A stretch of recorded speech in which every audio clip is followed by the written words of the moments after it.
Welcome to the Friday panel series of the International Writing Program's Fall Residency.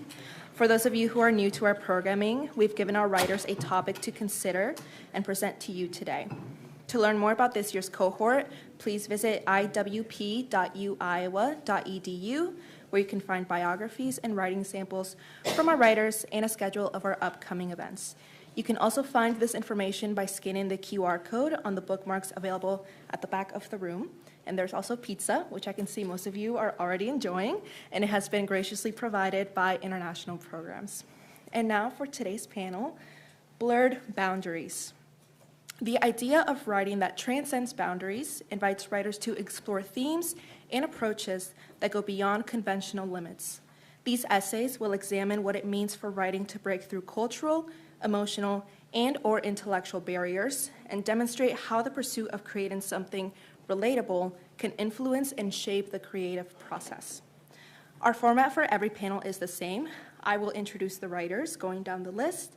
They'll each give a brief presentation, and then we'll open it up to questions. Today, Ikram is not here, so Kate will be wandering around with the microphone at the end, but please don't begin asking your question until she reaches you with the microphone. We want to make sure that everybody in this room can hear your question, as well as those watching over on YouTube. Please speak slowly and loudly to ensure that this presentation is fully accessible. And now, immediately to my left is Priya Hein, a fiction and nonfiction writer from Mauritius.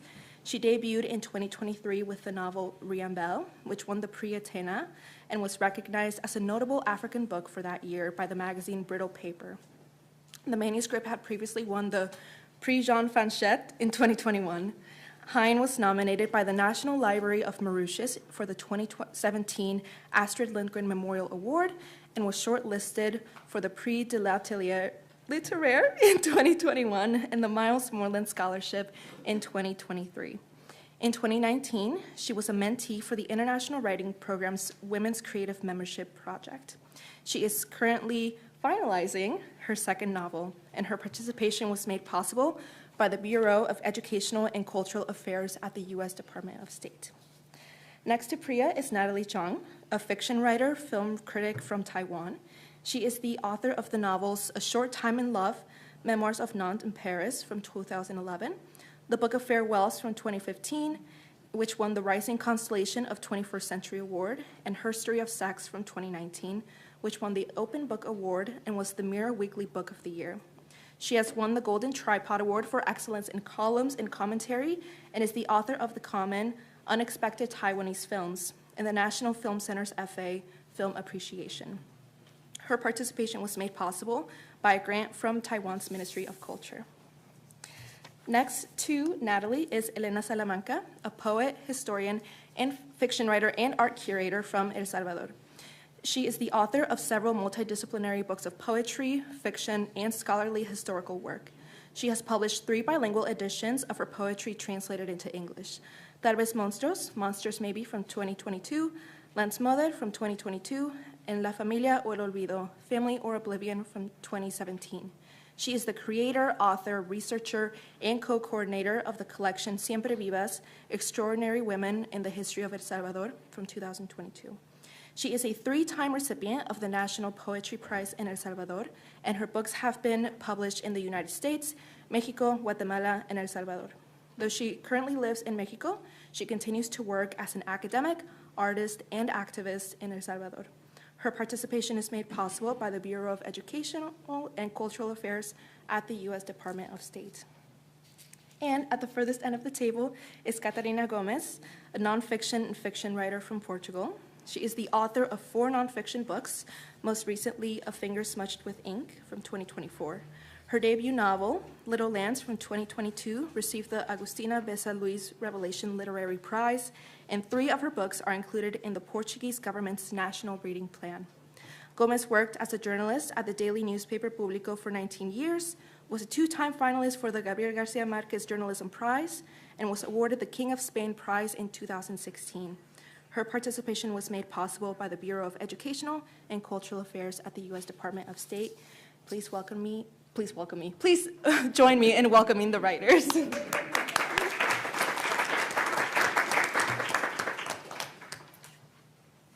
Thank you, Julieta.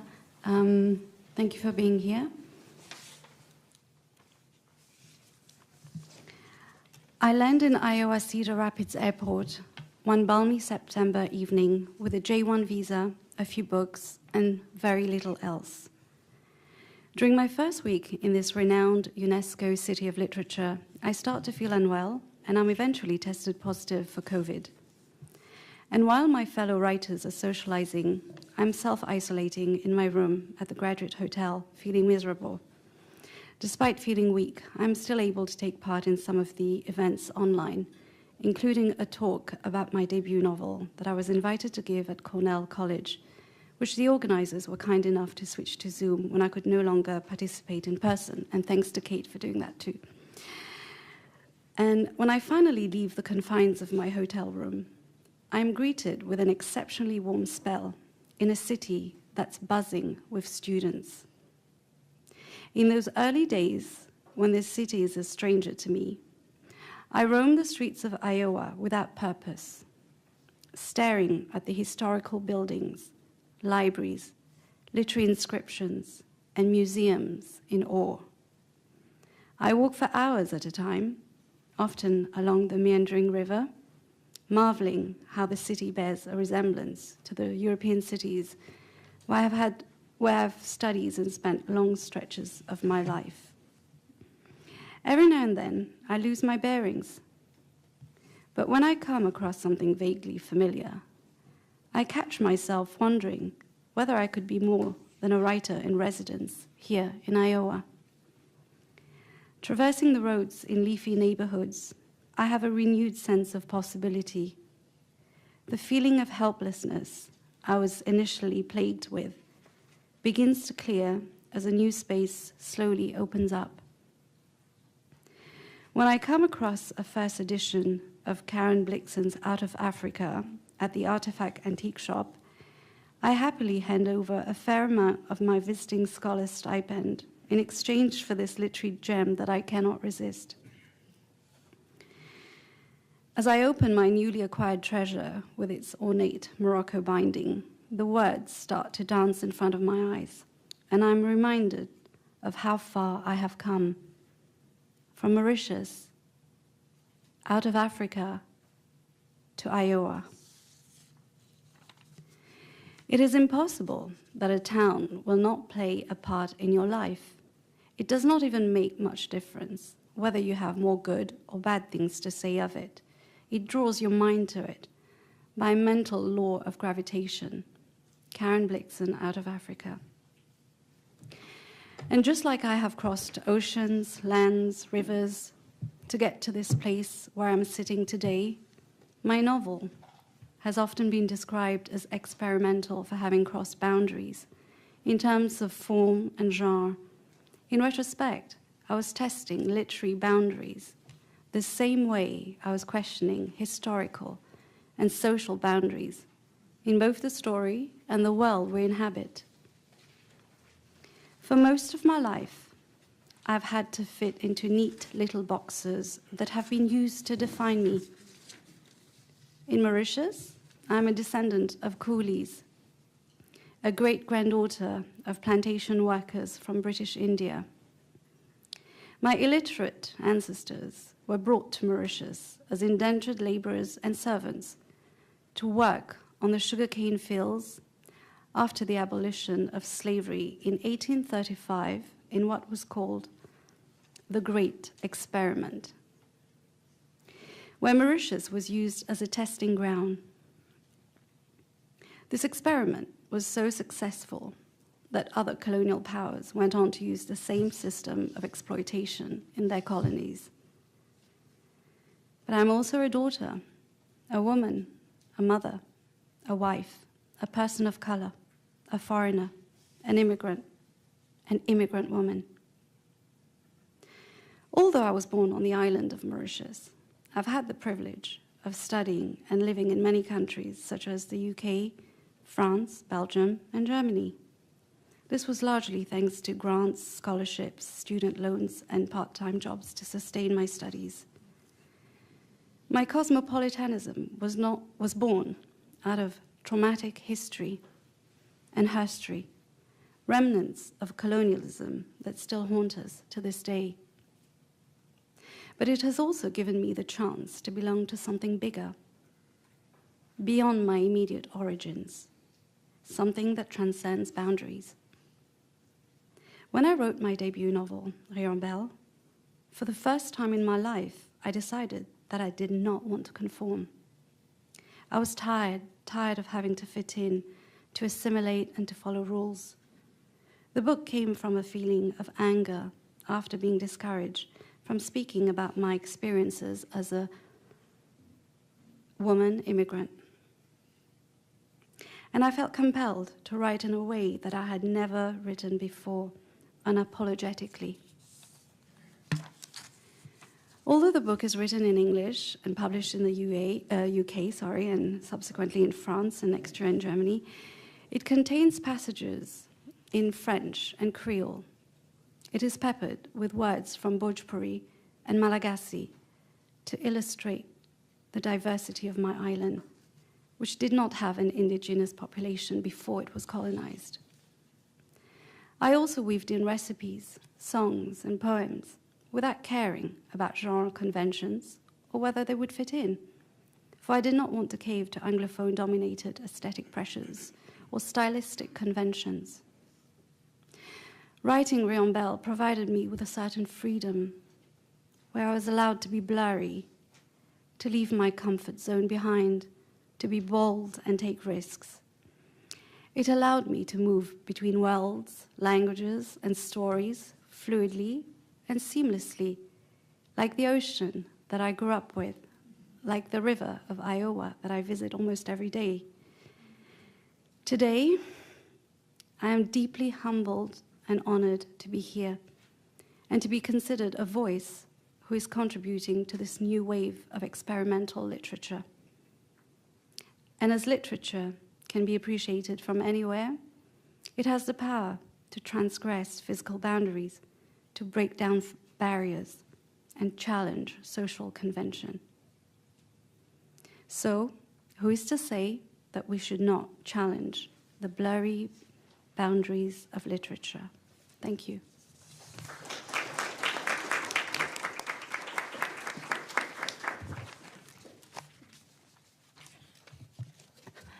Hello, everyone. Thank you for coming. I have chosen this topic by a kind of impulsion because there is a music band called Blur that I loved so much when I was younger. I usually introduce myself as an art writer and avoid pretending to be queer, since queer seems too academic for me. Queer theories about the blurred lines have been explored in novel and art. Here I will just touch tiny parts of this. When blood boundaries are applied to gender performance, that is an aesthetic which prefers fun to serenity and ambivalence to clearance. In this context, blood boundaries are synonymous with joy and liberation. I will approach this topic from 3 different angles. First one is in my short story, The 43rd Floor.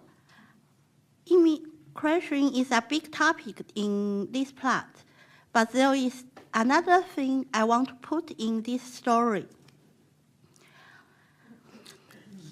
The real subject we must deal with is not only immigration, it's also the unknown.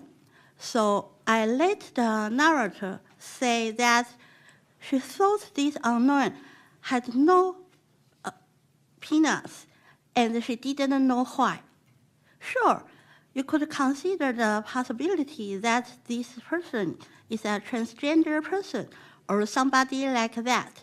However, it might be better to keep the suspense fulfilling how much the frames of gender and sexuality could shape our judgment and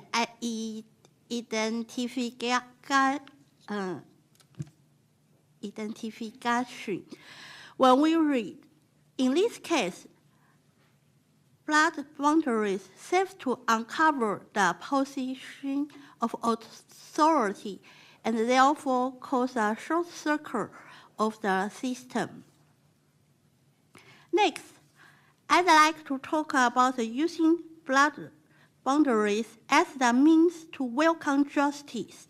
That allows me to introduce a beautiful friendship between Nie Hua Lin and a philosopher Taiwanese, Yin Hai Guang.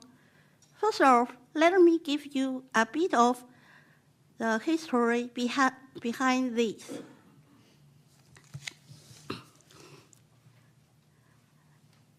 In 1895, a war broke out between Japan and China. After China's defeat, Taiwan was ceded to Japan as a colony. For the next 50 years, Taiwanese people were regarded as Japanese under international law. And then, following the Chinese Civil War, Chiang Kai-shek and the Kuomintang led a group of Chinese to Taiwan, hoping to defeat the communists and return to the mainland. However, 2 years before their settlement, a conflict erupted between the Chinese military and the Taiwanese civilians, resulting in a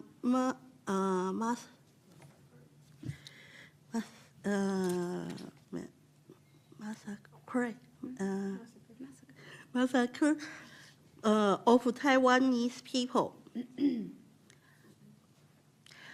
This has left a trauma to the society. Generally speaking, you can say that those who came to Taiwan in 1955 to 1949, closely aligned with KNT and the other Taiwanese endured many years of fear and silence. There is a common expression we often use. We are the brave Taiwanese. When I was younger, I always got angry at that because I don't want to be a brave Taiwanese. I just want to be an ordinary Taiwanese. Bravery is so emphasized because of our history of terror. Now there's a feeling that we must be brave in the face of China's civil and military threats against Taiwan. While I'm not particularly nationalist, I find it deeply inhuman and unacceptable that Taiwanese people are forced to endure this fear. And in 2022, an editor from Taiwan was forcibly disappeared in China.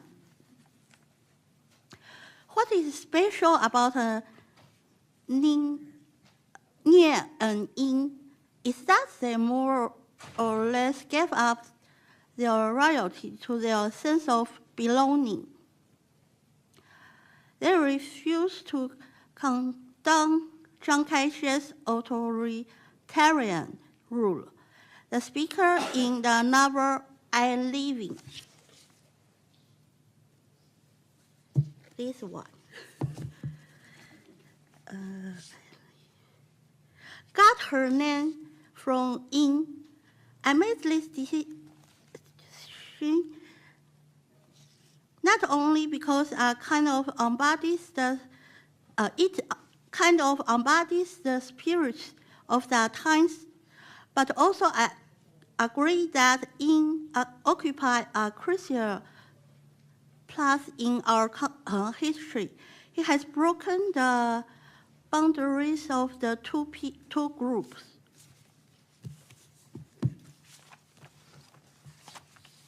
This is the house of Yin Hai Guang.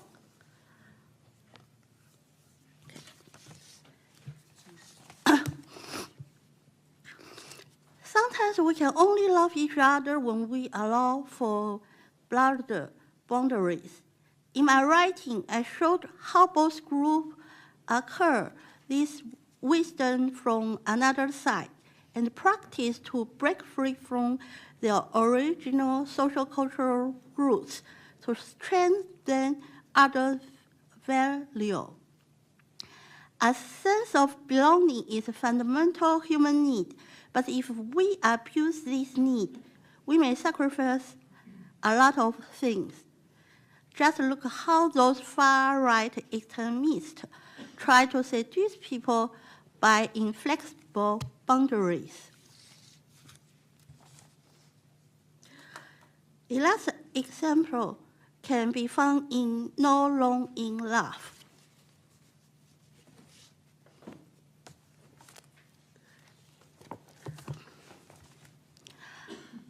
When this book was published, there was a lot of controversy surrounding the idea of a lesbian author writing a novel about a heterosexual and homosexual love story. Someone said that portraying the protagonist as bisexual is the best choice to imply that the average lesbian is too closed-minded. And I said that if we talk about the diversity, there won't be the so-called best choice. But still, I let people talk whatever they want because I don't care. Also, same-sex marriage was legalized in Taiwan in 2016. I knew that LGBTQ community remained vulnerable, and I chose to defend our right at that moment.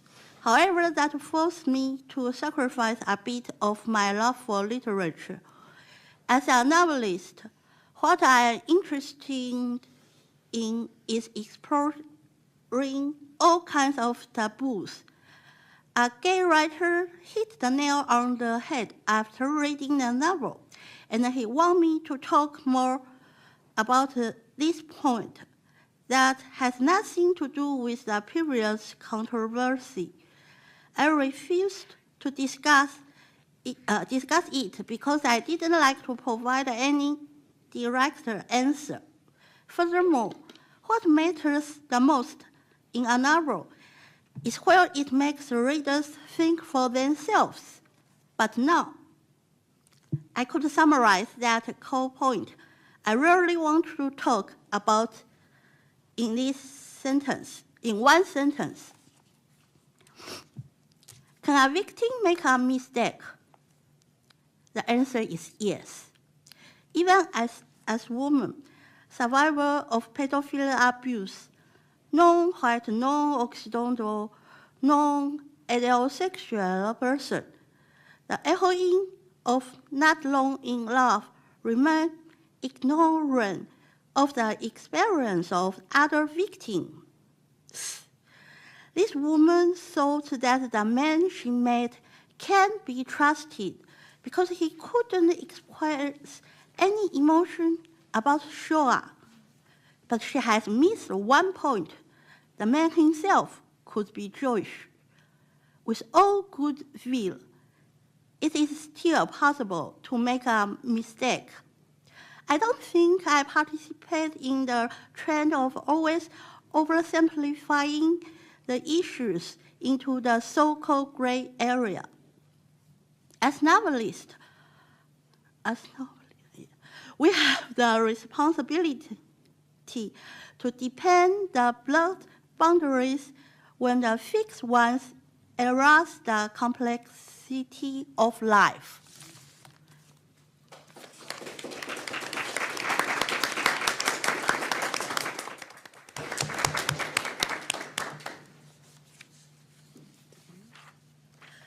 Bonus later. Okay. Read. Thank you, Natalie. Thank you. Thank you for being here. First of all, I want to thank to Iowa Public Library, because in the first days or first weeks when we were here, I used to work here, but I used to listen also, and I used to see a lot of stories that were really heartbreaking or heartbroken, I don't know how to say.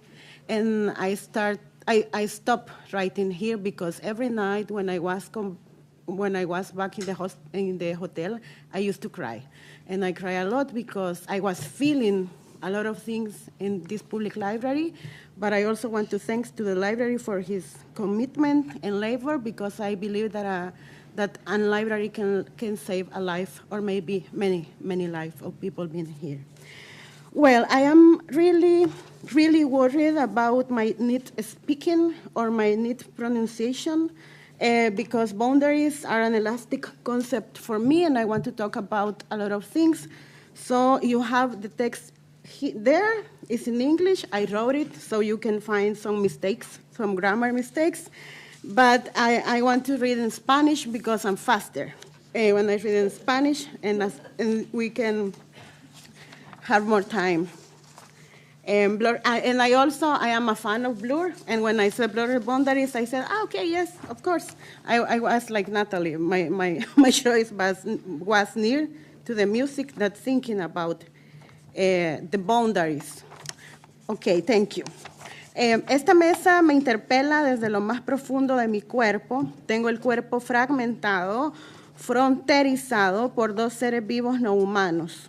Un ataque casi mortal de un perro ha cuarteado mi piel y me ha convertido en un cuerpo cosido y remendado, a modo de esas hermosas sábanas de quilt que cosían o tejían las abuelas. Y llevo en mi sangre una bacteria llamada Borrelia burgdorferi, que inoculó en mí la enfermedad de Lyme. I have Lyme disease.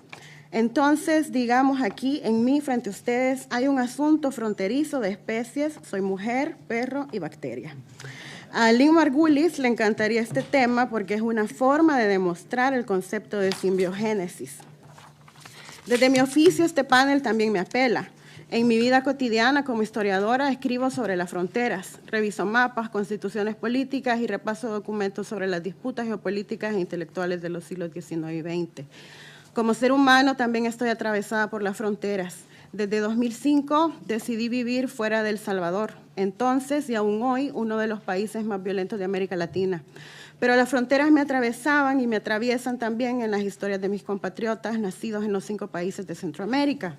Desde 2018 en México he sido voluntaria en los refugios de personas migrantes, he cocinado, he compartido, he reído y he llorado, especialmente con mujeres y niños, con esas personas que varadas en México solo quieren venir a Estados Unidos. Pero hoy estamos invitadas para hablar de otras fronteras que al menos para nosotras permiten que la vida tenga otros horizontes. No las fronteras que nos separan y nos bloquean, sino aquellas fronteras que, por lo menos yo, cruzo libremente y son las fronteras de las escrituras y los géneros literarios. Puedo decir que mis primeras publicaciones y escrituras no querían entrar ni en la historiografía nacional, en el territorio nacional, porque ese era un territorio masculino y violento. Pero tampoco quería entrar a los géneros literarios porque eran como pequeñas cajitas donde un académico iba a depositarme y dejarme probablemente encerrada muchos años. A los 18 años tomé un curso en la universidad sobre escritura creativa y las reglas fueron estas. El cuento debía tener 3 partes y la poesía preferiblemente tener métrica. Si era soneto mejor, porque cualquiera escribe en verso libre o la poesía conversacional es escrita por cualquiera. O sea que según esta premisa cualquiera podía ser Nicanor Parra, Marosa Di Giorgio, Roque Dalton o Gloria Anzaldúa. Esta literatura de la universidad no ofrecía lo que yo estaba buscando, así que me aislé. Me dediqué a escribir y mi escritura siempre ha sido una afición parecida a la del coleccionista, acumular cosas, en este caso textos, que a nadie le importan, pero que a mí y a nosotras, probablemente mis compañeras de esta mesa, nos hacen felices. Nos parecen hermosos, importantes, punzantes, relucientes y necesarios. Estos fragmentos de escrituras que en algún momento encontraron su propia estructura y modo de ser en el mundo. El Salvador era para mí definitivamente fronterizo, y con esto no quiero decir que fuera un país entre dos espacios. Esto quiere decir que la escritura en El Salvador era un espacio bloqueado. Si no seguía a los grandes maestros hombres, no podía estar en la literatura salvadoreña. Y no me imaginaba tampoco teniendo estas discusiones en otro país, no me imaginaba discusiones nacionalistas. Pero en realidad yo sí quería tener esa discusión en El Salvador, quería tenerla en mi país, porque yo siempre he tenido ese deseo de lugar. Después de un tiempo he escrito sin una frontera conceptual de género y extrañamente he logrado ser feliz. Mi método de trabajo ha sido fragmentario y la fragmentariedad me ha permitido salir de los campos estancos de los géneros. Me ha permitido escribir un libro académico a 2 manos, me ha permitido utilizar evidencia científica en mis poemas y me ha permitido traducir mis libros de poesía con un editor y traductor que a la vez es biólogo. Desde hace varios años estoy muy atada a la ciencia. Quiero establecer un parentesco escritural con ella. Cada intuición y metáfora puede ser para mí comprobada mediante la evidencia científica de arqueólogos, biólogos o geólogos. Eso es un alivio porque llevo en ambas manos el método de la investigación de la historia, que también es ciencia, pero sobre todo ese devenir que se puede llegar a llamar transfronterizo, es un devenir de situar mi espacio en el mundo. Es decir, que la frontera termina siendo un lugar y es el único lugar al que sé llegar. Quisiera sonar más inteligente en inglés. Y hablar mucho mejor de la ciencia, pero voy a terminar a hablar aquí. Mi lugar, mi especialidad en el mundo es el conocimiento, sin las divisiones coloniales de la especificidad del conocimiento académico interpretado como ciencia, que se divide o que está separado del conocimiento ancestral, al que la ciencia quiere llamar tradición o cualquier otra cosa. Estas fronteras que dividen el conocimiento y su divulgación son otra frontera que estoy dispuesta a atravesar, porque finalmente soy una mujer perro-bacteria y ya sabemos que las bacterias son casi invencibles. Escribir no me parece solo un acto de genuflexión frente al computador. Escribir es un acto vital compuesto por otros actos que atraviesan, como cuidar, limpiar, amar. Yo tampoco quiero poner una frontera entre los oficios esenciales y la escritura. Siempre he querido... Esto es un chiste, this is a joke, I hope you can understand it. Siempre he querido colgar un cartel en la puerta de la casa, como esos antiguos negocios que decían se lava y se plancha ajeno, pero en mi lugar diría se lava, se plancha, se escribe, se llora, lo propio y lo ajeno. Thank you.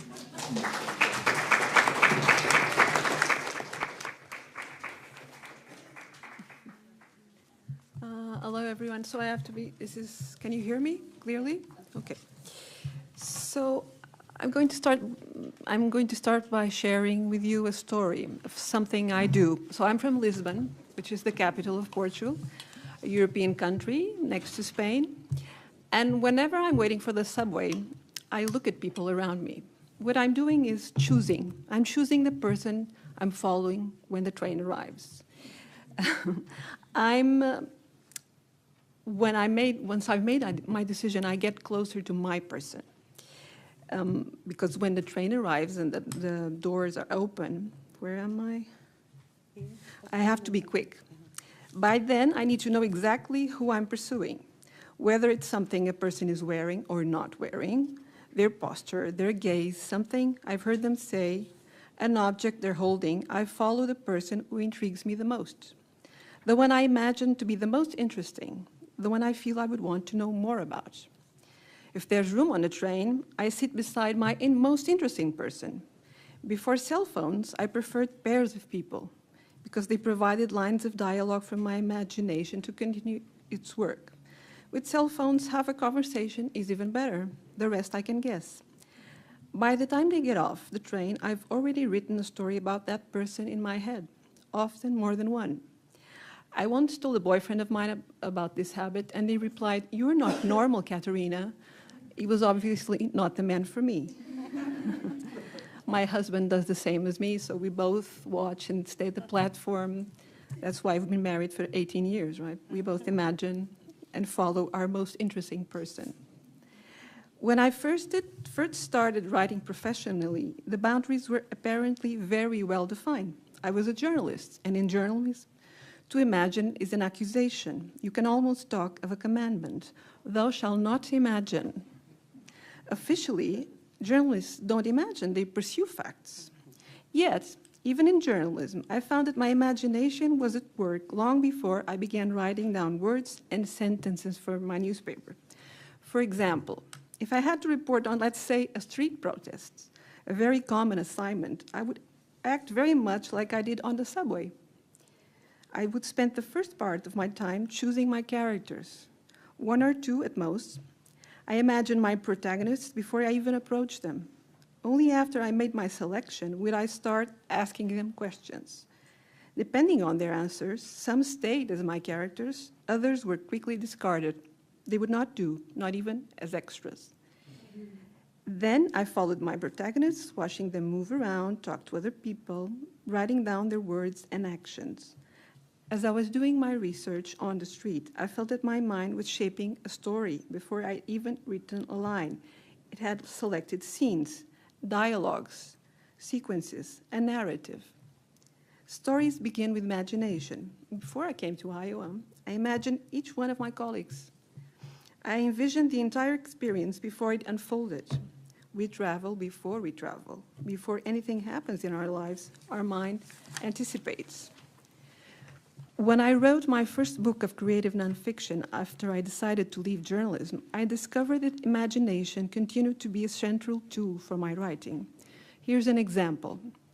In 2011, while exploring the attic of a closed psychiatric hospital in Lisbon, I came across a box full of personal belongings of former patients, all long dead. I wanted to tell their stories, but I had no idea where to begin. I chose the ones that most captured my imagination, like a metal box filled with clog hands. Who owned it? A watchmaker? Was he always on time or sometimes late?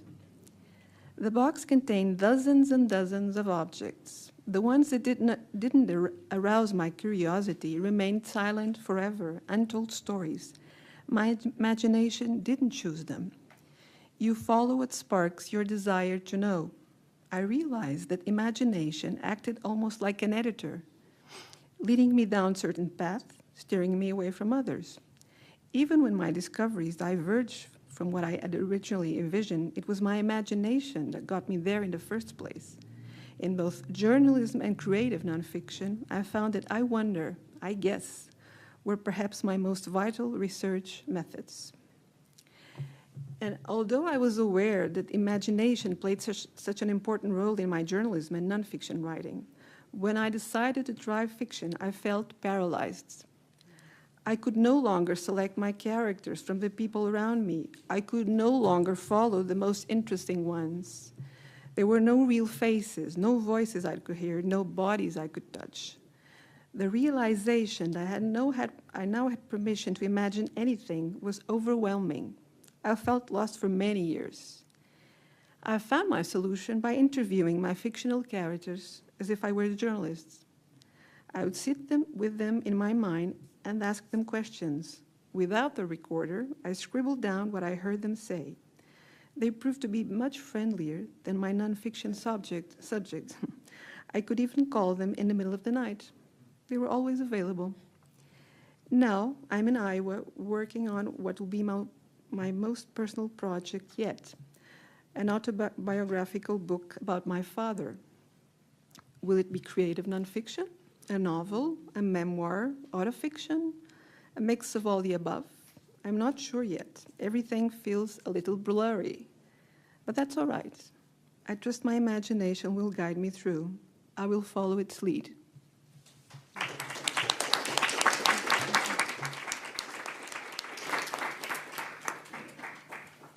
Thank you all very much. Before we get to the questions, I do want to mention our upcoming events that I hope we see you all at.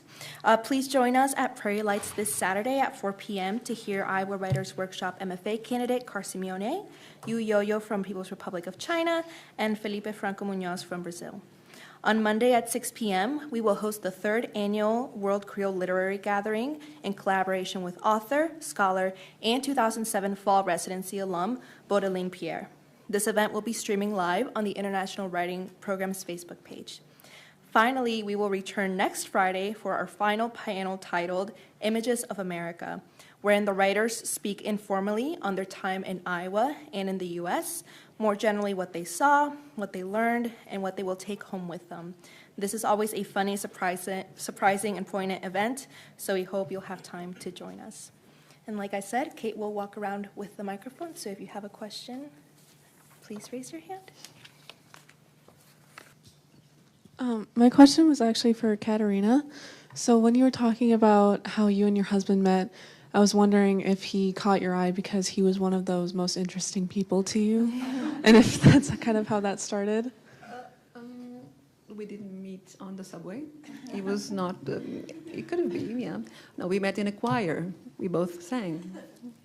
I'm an alto, he's a bass? Bass. So no, it was interesting, but I didn't meet him. I didn't follow him in the subway. First of all, thank you for 4 very illuminating presentations. I have a very general question that any of you can, or all of you can, answer or ignore. Okay? Because when you have this term blurred boundaries, the assumption of the term is that there are boundaries and then they're blurred. Okay? However, in some of your presentations, I also got the impression that actually the boundaries do not exist and have been imposed. So how do you see your job as writer? Are you actually blurring boundaries that are there? Or are you actually removing imposed boundaries so that the space which has actually no boundary becomes more negotiable, maybe? Just wondering how you would see it. I feel very much that boundaries exist. In the publishing world, you have to decide, is it fiction, non-fiction? They put you in different shelves. So you really have to fight against, the boundaries aren't in your heads, they're everywhere. So my work here is, for instance, I'm arguing the imagination precedes all genres, even in journalism, when people don't think, oh, journalists don't imagine. Non-fiction, it's non-fiction, how is imagination? But I really we have to work at the blurring, and that's what I've heard while we're in Iowa, I've heard the word hybrid a lot. It's an effort. To be hybrid is an effort. Mm-hmm. Does somebody else want to go? Oh, okay, I can add to that. Yeah, I totally agree. And similarly, I felt that in my writing, I didn't want to conform or belong to this or belong to that. I didn't want to be categorized. And this book came from a feeling of anger, as I mentioned. And I felt that I was just tired. I didn't want to conform and follow rules. And it was a way of protesting, my way of protesting. So the book was triggered by an incident that actually happened in America while I was living in Germany. And the book is set in Mauritius. So already we're all over the world. The incident that happened here was the brutal murder of Floyd that we were all shocked around the world. And I was in Germany, and I thought naively that it was the time to address these issues or talk about my experiences, but I was told that I should be grateful, basically, and silenced. And that's what I felt compelled to write. And while everybody, a lot of people were protesting around the world, and I was disturbed by certain things that I was hearing, I thought that's my way of protesting. And my way of protesting was to create something that was completely different.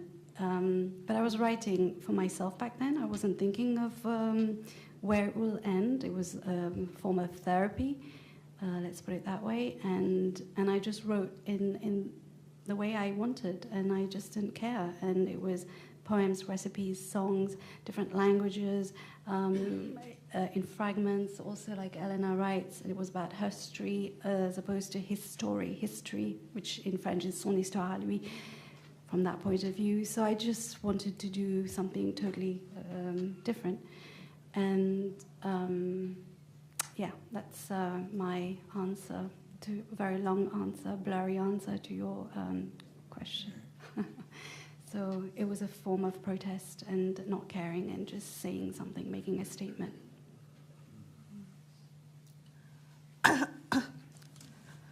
I think my work is to make people feel all kinds of boundaries. Maybe the boundaries are reasonable. Maybe they are ridiculous. But in my writing, I have to show that changeable.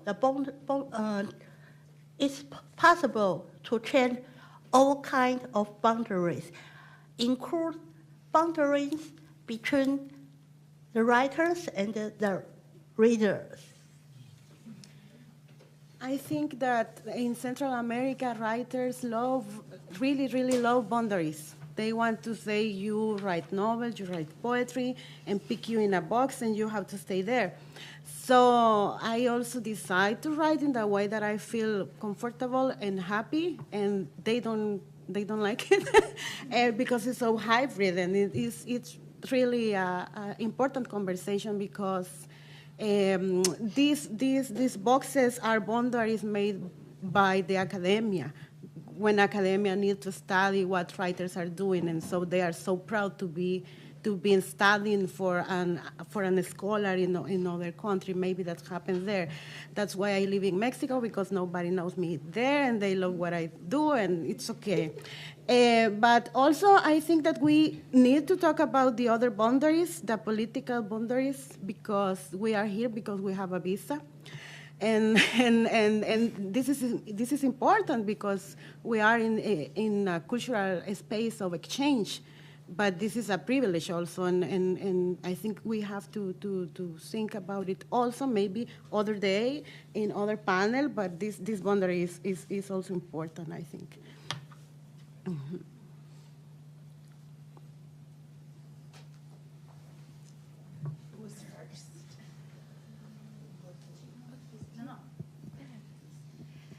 Okay, thank you everyone. I really enjoyed all your talks and presentations, and it is such an important topic. I was wondering if any of you want to throw light on some of your allies or mentors or people who have supported you in this process or inspired you, or people who you feel have not been those separations and borders, but have helped you transcend it in some way.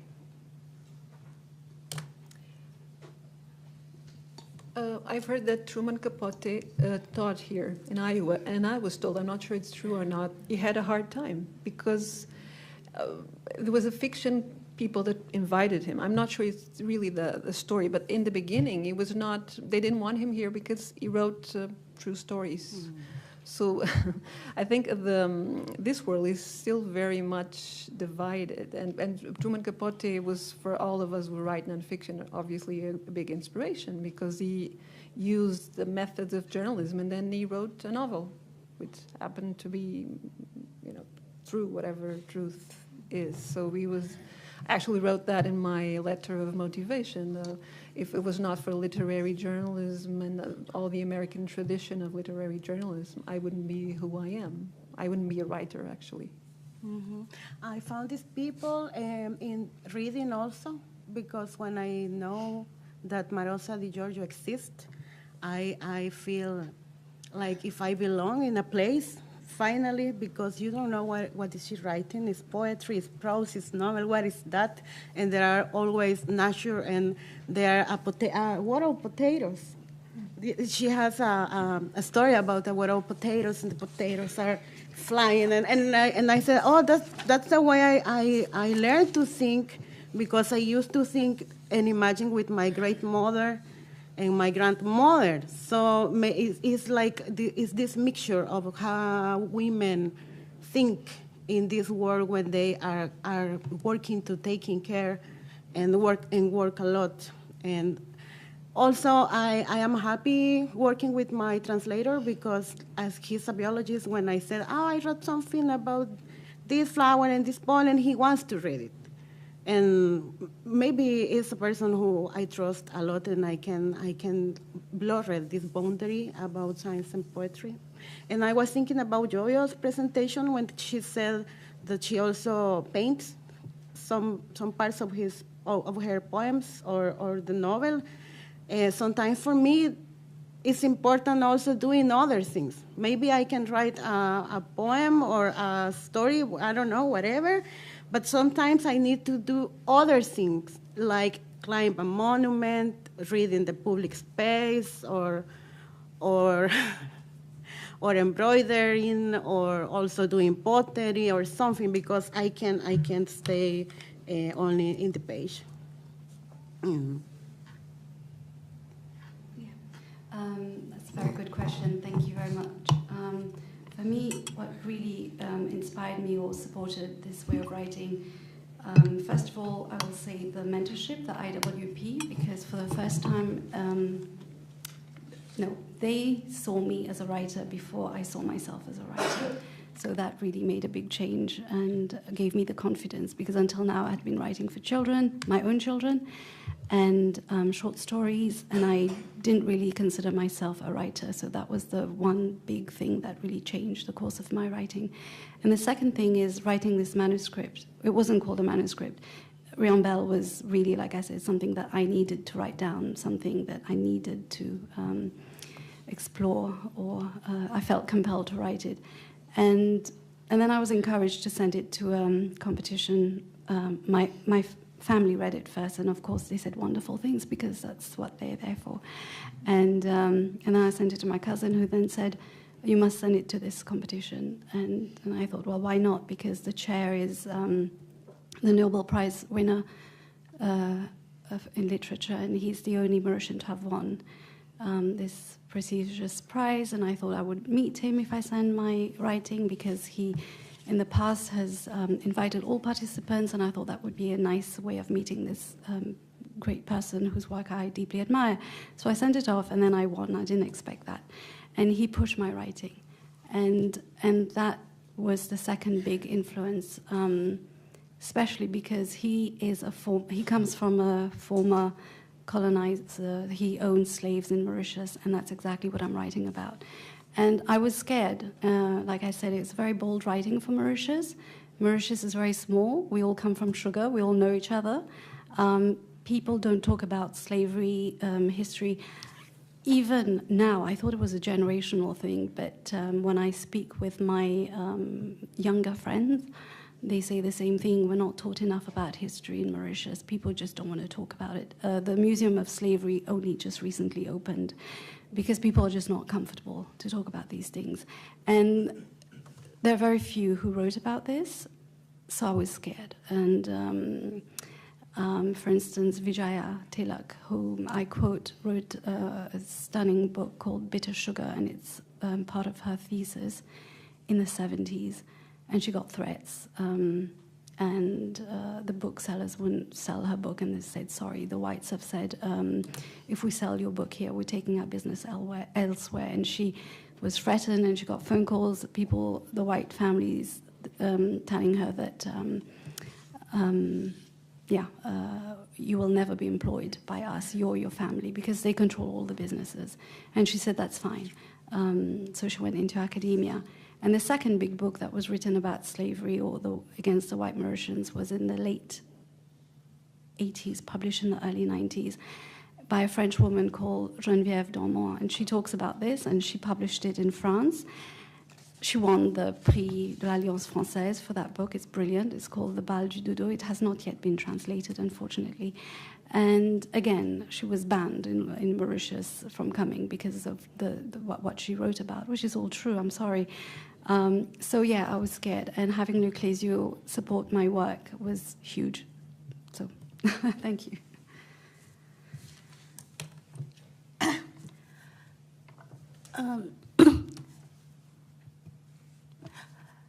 How can I answer this question? As a Taiwanese writer, we always have this situation. The elder told us, we don't care enough our country. We don't care enough the politics. We don't write enough the reality. As we have the painful reality, that's always the problem. And one poetess named Xia helped me very much when I was adolescent, because she mixed all, the politics, the reality, the sex, and she makes everything funny. And that helps me a lot, because we can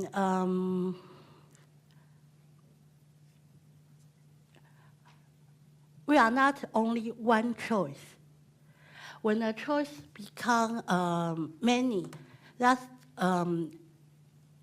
become easier to write. So Xia Yu is the one writer who helped me a lot. And I'd like to mention some writer Taiwanese in the area of when Japan colonies, they have the reality very painful too, and they didn't give up to writing, so they give me many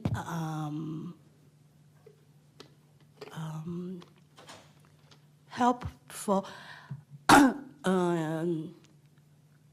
regard the technique. I believe we have about 3 minutes, so this will be the last question. My question is for Natalie. Natalie, you are saying I usually introduce myself as an audit writer and avoid pretending to be queer. My question is, who is not strange from us, and why you need to put a title with writer? You are a writer, so why you feel you want to say I'm a queer or I'm audit? I'm interested to listen.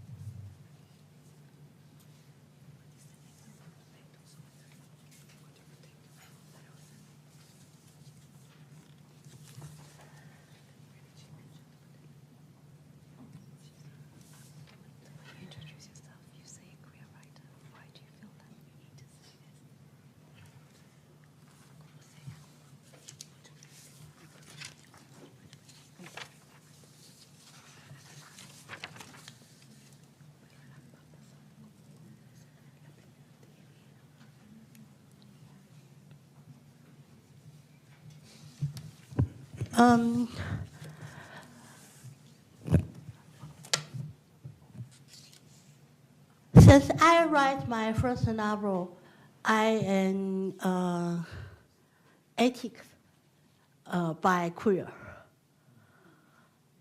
And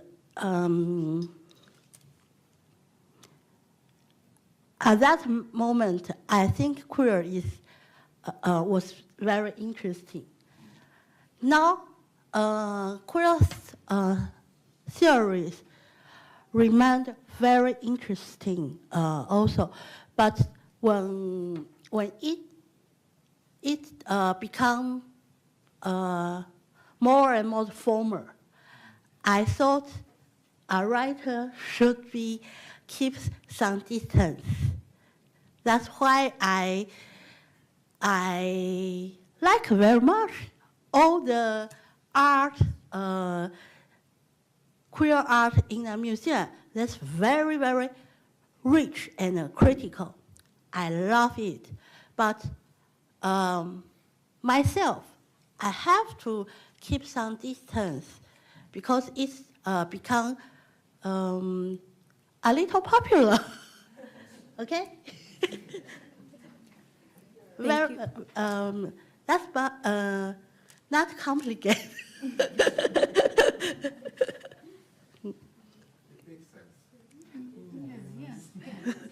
Thank you, Natalie, and thank you all very much for being here. One more round of applause.